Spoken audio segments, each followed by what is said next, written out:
Mania is right up around the corner. I guess this Monday, which was yesterday today, or this is going to be taped to air. I think these air over the weekend. So earlier this week, the Wrestlemania packages went on sale. One of my good buddies from the Bay Area, Mr. Paul JB44 on YouTube, or just my good friend Paul. He's been in a few of my videos. We went to TNA Bound for Glory. Basically, we went together, and then we went to WrestleFest. I believe the last 2 years we went. I think he's been to both of those shows, and just today I pulled the trigger to go to a BTW show again. It's not WrestleFest; they only do those once a year, but basically, it's gonna be a stacked show with Lita, who's the VIP guest of honor, and of course Drew McIntyre is gonna be there, and Ricardo Rodriguez is working the indie circuit right now. He'll be there, so I'll be able to meet those three awesome wrestlers and see a good night of wrestling with Paul. But he bought the California Dreamin' VIP package. He's going to be VIP front row WrestleMania, and this year for WrestleMania 31, it's going to be in Santa Clara. Honestly, I've been pushing for a California WrestleMania, I think since WrestleMania 28. I think it was when it was rumored to come to the Candlestick for the first time. San Francisco, maybe it was, I don't think it would have been Santa Clara yet because Levi Stadium wouldn't have been built.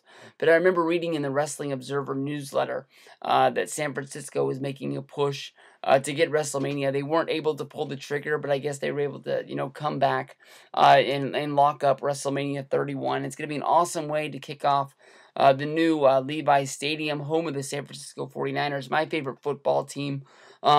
Honestly, I'm not going to be able to make it out for a football game at Levi Stadium for my own home team, but I'll be there at WrestleMania 31. Football to me is so much of a TV sport. I like it more that way.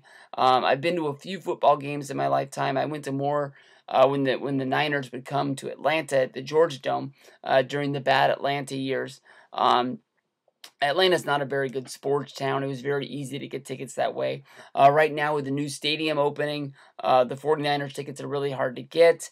Honestly, when it comes down to it, I haven't been hearing very good things about Levi Stadium. People are complaining about it being hot. There's a lot of sun there in Santa Clara right now. It's still the summer months there. They didn't build the stadium with a lot of shade, but then again, these are a lot of Niner fans that are coming over from Candlestick, which, you get the breeze coming right off of the bay and the ocean, so you always have that sort of gloomy, coldish feel. There was hot days there, but they were few and far in between. I remember WrestleMania 29 weekend. I didn't go to WrestleMania. Me and my friend, Freaking A88, at It's Miguel Yo on Twitter, otherwise known as just Miguel, probably my best friend. We went to a San Francisco Giants game. It was the day before WrestleMania, I believe. We drove out there. We got a little sprinkle on us. So WrestleMania weekend, who knows what it's going to be. But I love these WrestleMania trips, and I'm hoping that you guys out there are thinking about going to WrestleMania. Some of you guys have already, put together your groups or already pulled the trigger. Maybe some of you guys bought the packages like Paul did.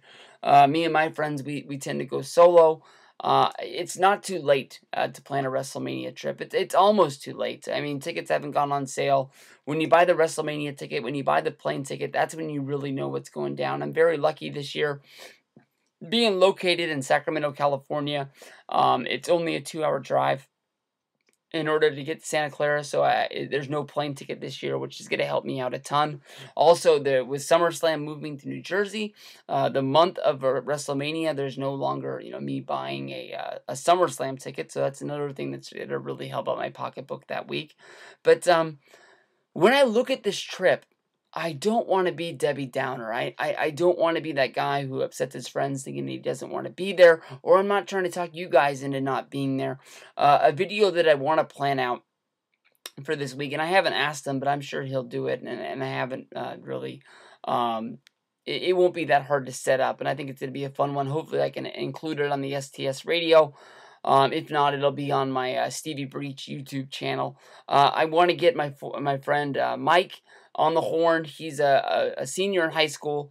He lives in Illinois. He lives outside of Chicago. Somehow he's a Green Bay Packers fan. But even though he's a little bit younger. Well, he's a lot younger than me. I don't know how. Maybe we'll figure that out. He came into being, part of my friends. But he's one of my best friends. Whenever I need help with my computer, whenever I need help with tech stuff, he's always the guy that I go to, and he's one of the smartest guys that I go to. He's already been accepted to go to Kansas University next year, so the guy's gonna be a genius. Become his friend now, so you can borrow money from him later. That's what I'm planning on doing. But he's going to be coming to WrestleMania. He just got his first job. He's helping out Mr. Fuji with the movie theater right now, and he's planning on coming. That's awesome. I didn't make my first WrestleMania trip until I don't know how old I was, however old I was in 2010. When I went to WrestleMania 26. The first time I ever thought about going to WrestleMania was WrestleMania 17. I saw, ads for The Rock versus Austin. He was going to be in the Astrodome. I think they had like 70,000 people there. That was the first time that WrestleMania became a destination trip for me, that I was like, I really want to go to that. But I think at that time, off the top of my head, I think I was maybe 19, maybe 20. I know I was out of high school. I know I was working at the Pizza Hut. I know I wasn't paying rent, so I was always, you know how you live when you don't have rent. I tell my friends that live at home, they are the luckiest people on the earth, and rock that until they die. Basically, don't move out until you have a very serious girlfriend who says, it's now or never, buddy. We need to move out. We need to live together, or it's over, or basically just wait until your wedding. Like, live at home forever, because you can live your life. I mean, at the drop of a hat, you can go anywhere in the world. You can do anything you want. Basically, maybe you throw a few bucks to mom and dad. You've got your cell phone bill. Maybe you've got a car payment if you've got a nicer, newer car that you're paying for. Maybe you pay for your insurance still. But I mean, you're not having to pay rent. You're not having to pay, utilities, power, this, that, or the other. That is the time of your life right there. Rock that until the day you die. But basically, getting back to my buddy Mike, I want to have him on, and I basically want to talk him through his questions, because I think that a lot of people, when they plan their WrestleMania trip, they don't know what to plan, and they get overwhelmed. Maybe they show up and they just flat out run out of money because they didn't save up enough. I don't want to scare you, but WrestleMania is a money trap. I know that you pay for a lot of stuff before you get there. There's your WrestleMania ticket. You probably want to go to the Hall of Fame, Ring of Honor. There's WrestleCon, which takes you for a lot more than you're worth. Your first time you go in there, you really have to plan out what you want to do, because if you just walk in there, you'll be broke by the first hour, and you've only met a few guys.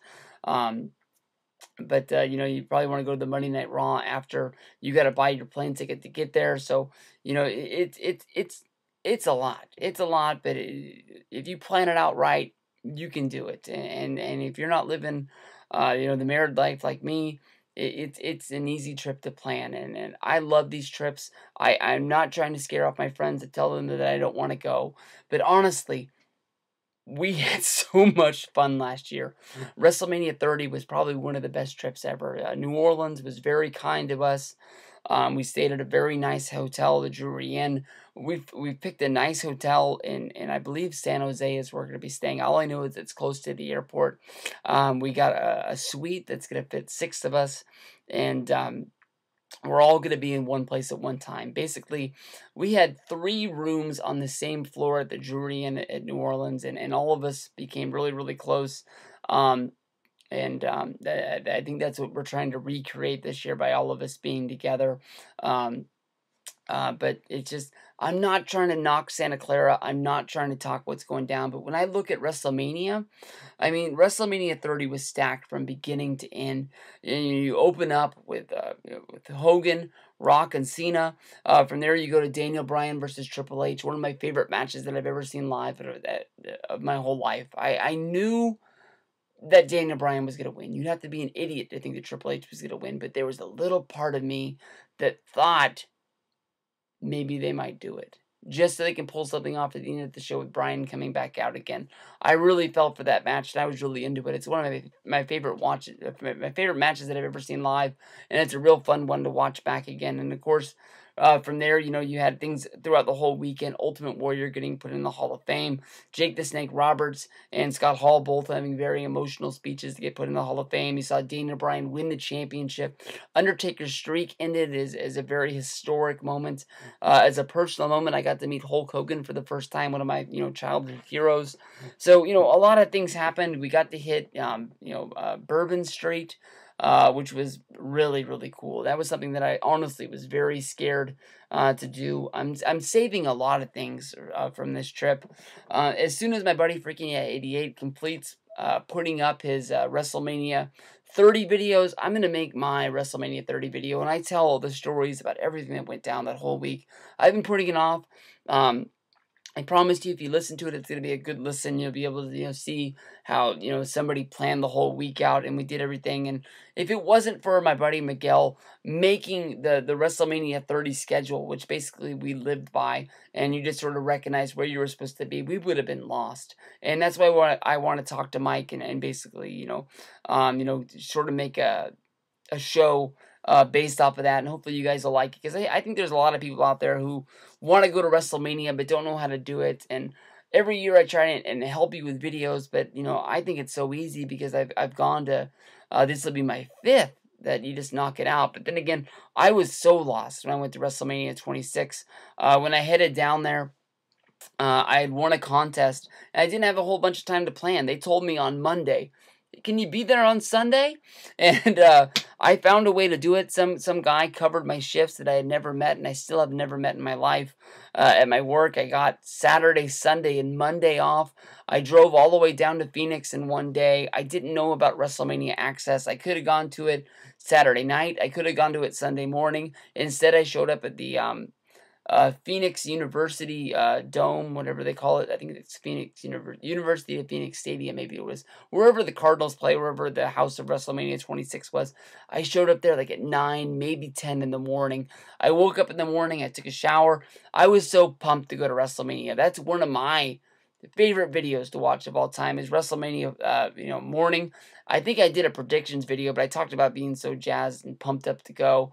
I even think I told everybody in my video I was about to go take a shower in it for some reason. But basically, I showered, I checked out of the hotel, I drove to the stadium. I was like maybe the 10th car to get into there, and I just sat outside. And to tell you the truth, I wasn't the first person to be there. There was already a line of people. Some guys that had taken a bus from San Diego is who I was talking to, and they'd already made a pact together because they had been on the same bus, and they found out they were going to Phoenix for the same reason. So they were hanging out, I was hanging out, and we just talked. And we were out there for a long damn time. I got really dehydrated. The only thing I had to drink was 2 rock stars that day. Out in the heat, being in Phoenix, out there, basically the desert. It was crazy. So everybody makes, mistakes. If you go back and watch the WrestleMania 30 videos, you'll see my buddy Justin. He was sleeping in beds that weren't even his, in rooms that weren't even his. That was basically him. He didn't know what it was going to be like for that weekend. But I just don't know how this is going to compare. Honestly, when you look at WrestleMania, it looks like Brock Lesnar is going to be the champion, and there's maybe one more time. Survivor Series is your last chance. If Brock makes it through Survivor Series and it makes it through John Cena, he's going to make it to WrestleMania. From there, we have to see how Roman Reigns is going to recover. We have to see if Vince is going to pull the trigger on bringing The Rock back. There's always that rumor, is Stone Cold Steve Austin going to wrestle? He's been invited now by Paul Heyman. He's been invited by John Cena on his own podcast. There's people out there who really want to see Austin wrestle. I don't think it's ever going to happen. He's been gone for 12 years now. But something to me really has to jump up and save this WrestleMania. I know a lot of people that went to WrestleMania 30 and who had been on this ride with us, going to these, as far back to 26, maybe 27, that aren't making the trip this year just because they said that that was it. I mean, there was no way to top that. There was had to be something really big in order to make you come back and do it. And I understand that because, I mean, right now the Divas division is up in roar. I don't know anybody who'd go to WrestleMania because of the Divas division, but that's just where I started. There's nothing going on in the tag team division. It seems like all of the main event is hurt right now. You've got John Cena, you've got Randy Orton, you've got a whole bunch of guys that sort of fill out, the higher mid card that haven't really jumped up. Having a big WrestleMania moment could make them a big main eventer. But when it comes to history, I don't see anything like the Undertaker streak ending this year. I don't see anything like Daniel Bryan winning the championship and completing the whole drive of the Yes movement to get you there. But come to WrestleMania. I honestly can tell you it'll be one of the funnest things you've ever done. I remember walking into WrestleMania 26 for the first time, and that was an awesome set. You go back and had that sort of like Aztec sort of feel. The set was made out like a big old pyramid, and I mean, like, it just was awe-inspiring. I had it at 27 almost. It wasn't the same. Seeing the big block lettering up there that said WrestleMania, their set wasn't that great for 27, but seeing the letters was really cool. Trying to take a picture where you got all the letters in there was pretty cool. 28 was just awesome. We were so close. We were in that bowl, 8th row. I remember, just getting pumped for the show and just turning around and looking. And the way that I think this Joe Robbie Stadium, where the Dolphins play, was the host, the Orange Bowl, where the University of Miami plays. I'm not sure what it was. But it just seemed like the person that was in the last row was almost sitting like right on top of me. It's crazy. I mean, it just was, I don't know. It just seemed like everybody was just moments from just pushing up into the front row and being there. We've heard rumors already about matches that could go down. Of course, everybody wants to see Sting wrestle for the first time. There's always that rumor of Undertaker coming back for one more match. Everybody went crazy yesterday, and it sort of died out. But it seemed like Bray Wyatt was calling out Sting on Twitter, and then it comes down to Monday Night Raw, and Bray Wyatt is basically breaking his group up. It seems like he's sending Luke Harper out on his own, telling him that he's been set free. He's no longer going to be under that trance. He's no longer going to be that sort of tag team backup guy that really doesn't have anything to do, I guess. But I don't know. I mean, like, I don't want to be like, boo, WrestleMania, don't come. I can honestly tell you that it's always going to be one of the funnest things that's ever happened to you, is going into that building for the first time.